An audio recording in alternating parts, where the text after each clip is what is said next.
What's up, everybody? That's right. The new release from Kiwi Design, the K4 Headstrap and the V3 facial interface. We have them here. Let's check them out. Welcome back to The Construct. So I know what you're thinking. Another headstrap, another facial interface. What else could they do, right? Now the K4 brings forward most of the features from the battery headstrap that we've seen here on the channel before, but there is something special about this one. This one has a new updated click wheel on the back. So you can see that they move the adjustment dial to the inside. Now that we have laying down mode, it's kind of good for it to be flush.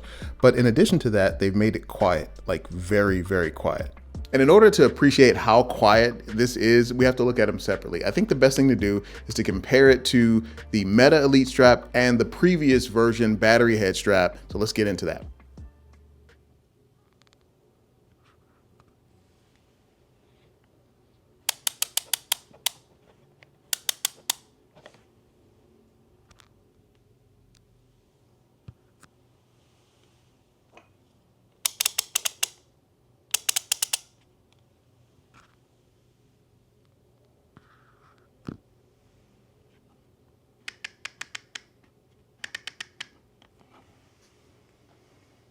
Now, some people don't like the fact that the sound was decreased on this click wheel, but I like it actually. I hate when you put on your headset and you start to tighten the head strap and it basically announces to everybody in the room that you're about to get into VR. It's a little distracting actually. And if everybody is asleep or something like that, you just want to watch a movie or something, you're afraid to actually crank the wheel because it's so loud. So I actually like this update. It still clicks, it's just not as loud. You need the click to know how far you've clicked in, and it needs to have some type of mechanism to keep the tightness from unraveling. So it has to click just a little bit, but it doesn't necessarily have to be loud. And like I said, all the other great things are here. The hinge is still here. It's always good to have a hinge. If you look at the Meta Elite Strap, there's no hinge. And this is something that kind of developed over time. People start putting hinges in their head straps because if you notice, it's really useful to be able to just flip up your headset when you need to see something really quick, instead of turning the knob on the back to completely undo it just so you can peek out of your headset just to check something really quick. And there's pass-through for that anyway, I know, but sometimes when it's urgent, you might need to just flip the headset off of your face. And you can see here, when you don't have that hinge on the Elite Strap, you have to kind of leave the headset a little bit loose so you can take it off easily. Otherwise, you're pretty much locked into that thing until you undo the knob on the back. Some other not so noticeable things were improved. The strap that you have to feed under this little loop in the front of the headset is a little bit softer. So when you pull it through, it's not as hard to pull through. The battery head strap was a little tough, like the Velcro piece on the back was really tough. So you had to really yank on it to get it through this loop. This is a little bit softer and it kind of flowed through a little bit easier. This is probably one of the most annoying things about any head strap that has the middle strap, is it's really hard to take these on and off because of this looping through the middle thing that the Quest 3 has. And speaking of the strap, Kiwi Design has brought back the good old padded strap on the top. Now this may not seem necessary, but you can feel this. Like, look at the comparison of the Meta Elite Strap. It's just a band, it's just a fabric band, right? So it's flat. After extended play, or if you have like short hair like I do, that rubs against your head a lot more than the pad does. So this was a welcomed upgrade back in the previous versions, and I'm glad that it's here in this one.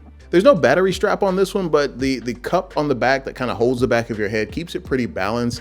If you have a lot of hair and you're kind of counting on the weight of the battery to keep the headset balance, you're not going to find that here. But all around, it's a solid option and a much better option for a head strap than the Meta Elite Strap, and you get a little bit more here for your money. Like, I think right now the Elite Strap for the Quest 3, I've seen that out there for like $69.99, and the K4 is only $39.99.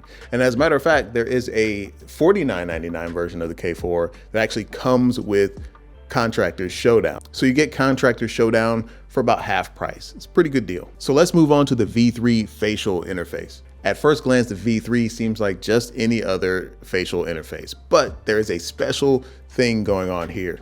On the top and the bottom of the V3 are L-shaped vents. And this is really important because these L-shaped vents actually prevent light from coming in, but allows all of the air to come out. Now, I was skeptical until I got these in hand. So let me actually show you the light test that I did to make sure that there was no light leak through these new L-shaped vents.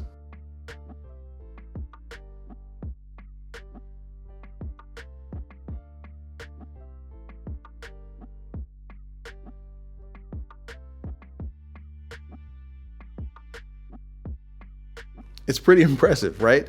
I mean, if I look up while I'm in a bright room, if I like look all the way up to the top of the facial interface, I can see maybe the slightest bit of light, but you'll never look up there when you're in VR anyway, because you're looking away from the lenses at that point. But this was great because I'm actually not a fan of adding, no pun intended, I'm not a fan of adding fans into my facial interface. They're a little bit loud, and then you're always kind of aware that there's a fan blowing, which is a little bit immersion breaking. But this is great because I have had no lens fog while using this facial interface. Zero lens fog whatsoever, even while working out. This facial interface has a sweat resistant, like pleather plastic kind of interface on the front. I always like these because I'm always worried about the ones that actually are fabric or have the small holes in them that like my sweat is like pouring into them and I just can't see it. It kind of grosses me out. So it's nice that these are wipeable and removable. Like if you look at the Meta silicone facial interface, there's no vents and you can't actually remove the edge of it. You can't remove the soft part. So it's wipeable, but you can't take it off. You can't wash it. You can't do anything like that. Now I have to get to the one negative thing about it. If you look at some of the reviews, you'll see people complaining that there is kind of a nose pinching situation going on, or that it's too tight against their nose. Now, I always like to help you guys with these issues. One thing I noticed, since this is removable, you can kind of readjust how this sits so it doesn't sit so close. I've actually moved this a bit wider and let some of the slack kind of start up here instead of down here. So there's a little bit more space there, but right out of the box, it's really, really close. So if you have a big nose like I do, you have a big schnoz, it's not gonna fit in between the cushion of the interface. You'll have to kind of move that back. But once you move it back, it's fine. But then there's the issue of light leak and the light leak guard. You can see here it's pretty flat. And if it looks like you'll feel that on your nose, you're right, you will feel that on your nose. Once you push the interface on, it's just no way not to feel this thing kind of pushing up on your nose. Now it is removable, but once you remove it, you get a lot of light leak around your nose. Even if you have a big nose, it still kind of creeps up right next to each nostril. You'll see light no matter what. So there was really no option to take this off, unfortunately. It was interesting because I have used other interfaces that don't have a nose guard and I have a lot less light leak. So it has something to do with the shape or how high the nose ridge is on this particular facial interface. But if this silicone piece resting on your nose doesn't bother you, it's great. I have kind of forgotten that it was there after a little bit of use, so it's not that big of a deal. But in the end, I think this is a solid combo, guys. I really don't have too many complaints about it. Like I said, most of the things that are here were in the battery strap anyway. So what do you guys think? If you do decide to pick these up, use the links in the description. Remember to support the channel and subscribe if this is your first time here, and we'll see you here next time in the construct. Peace.